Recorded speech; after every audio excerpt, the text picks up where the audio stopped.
Hello everyone and welcome back to the channel, and in this one we're going to touch on another space simulator game that's been around forever, and that's Elite Dangerous.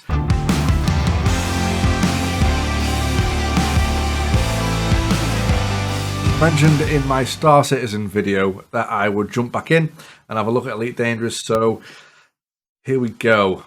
I'm going to give you a little bit of history now for the game Elite. So the original concept for it started back in 1984 with the aptly titled Elite. It was actually written by a guy called David Braben and another one called Ian Bell. This was 1 year before my birth, so I didn't get to see much of that one. However, there was a sequel to that game in the form of Frontier Elite 2. Now, Frontier Elite 2 was released in 1993, and I actually played this game on the family's Atari ST.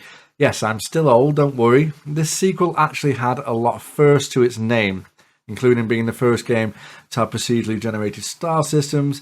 The game had an entire galaxy mapped, and this was huge for 1993. It even made it into the Guinness Book of Records. It was also one of the first huge open world games as well.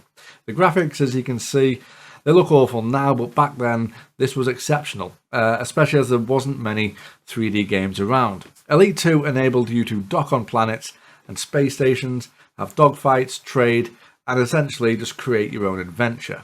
Elite 3 came out in 1995, but I never had that one as we weren't exactly loaded back in the day. Now moving on to Elite Dangerous. Having struggled to get funding from a publisher, Frontier, which is David Braben's company, yes, David Braben has been involved in every Elite game since 1984. Now that is some damn commitment. They began a Kickstart campaign in 2012 and the game was released in 2014.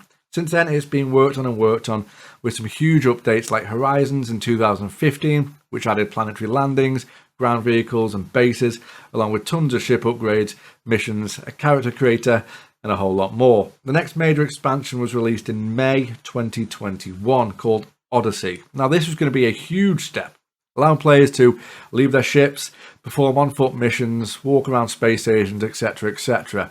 However, the update was plagued with bugs and received an unfavourable rating on the Steam store. It's still not quite where the devs want it to be, and I'm sure they're working hard behind the scenes to try and set this right, fingers crossed.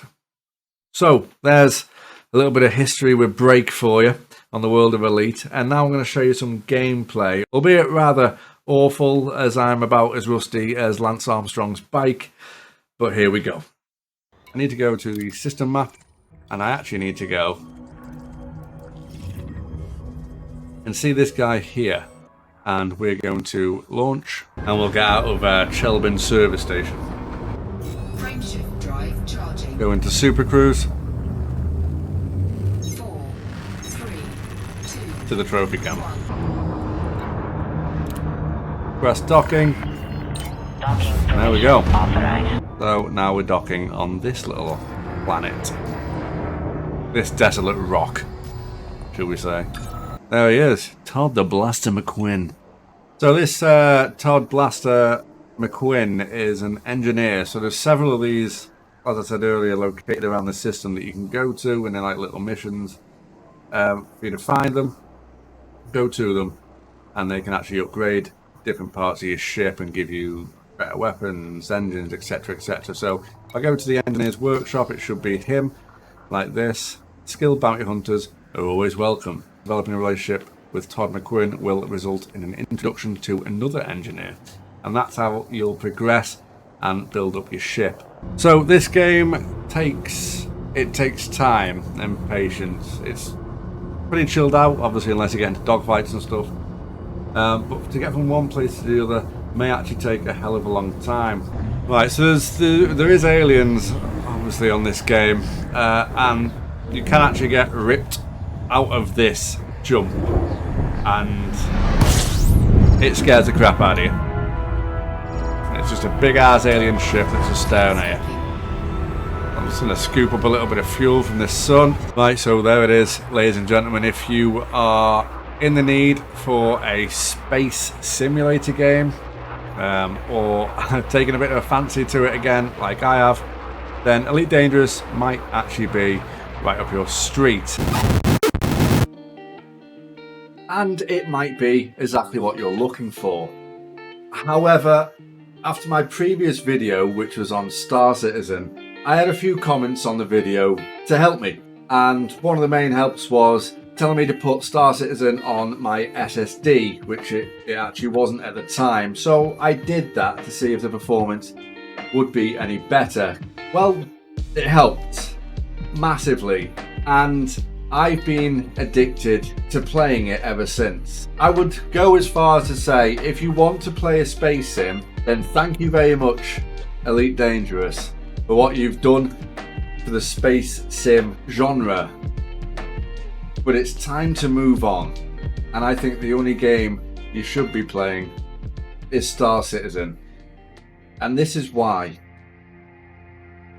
Once I jumped back into Star Citizen, with everything working as it should, I was initially taken by surprise at how smooth it actually ran. So if you are interested in this game, an SSD for it is a must-have.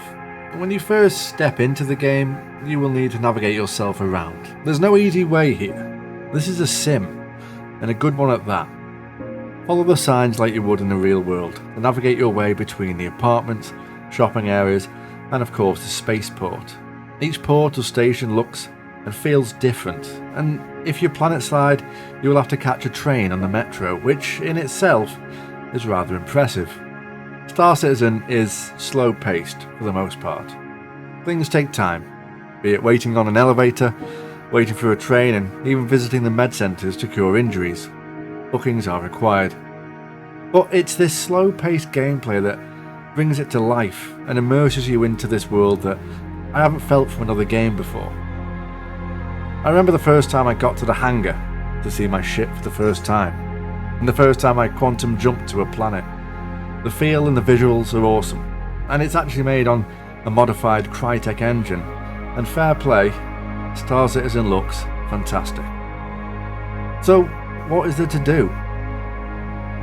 So I've only been playing properly a week. I actually backed this in 2015 I think, but this first week of playing properly, I've had an absolute blast. I've been a delivery man. Landing on skyscrapers and cities while dropping off someone's luxury anal probe is a great experience, as well as planet landings in storms and rain. My experience of being a space DHL man has actually been really fun. I've explored caves that are big enough to fit a small ship in. I've taken contracts to find missing people, solo and with a friend, and watching my buddy land his ship while I stand in a storm and press the right button to wipe my visor was kind of a jaw-dropping moment for me.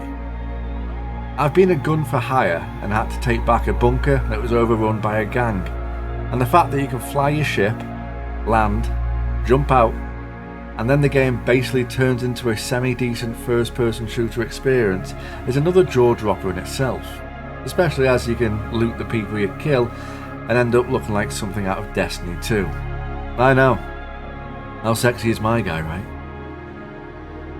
There's a ton I haven't even done yet.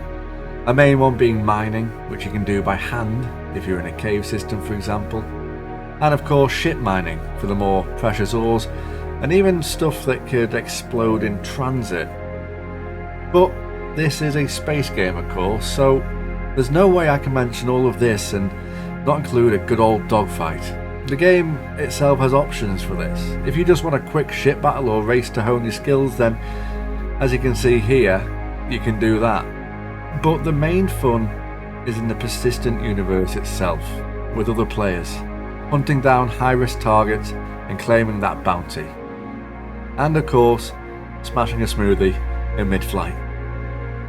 The world is relatively small as it stands compared to other games, for example Elite as mentioned earlier, but the feeling you get from being in Star Citizen's universe, in my opinion, is unmatched. The community seems fantastic as well, with people giving people a lift or answering someone's distress beacon and helping them out. Even to the point where I use a beacon and didn't realise it cost money. I should read more. So I asked how to cancel it in the chat, and it turns out I couldn't. So a Mr. A Frozens out the blue sent me 20,000. I mean, what do you say to that apart from thank you? Overall, I'm fully on board with Star Citizen. I mean, count me in. And if you're interested in the game and want to buy it in the future, then feel free to use my referral code, which will get you an extra 5,000 credits when you get the game. Well, thank you for watching the video. I've got some space stuff to do, so I'll catch you in the next one.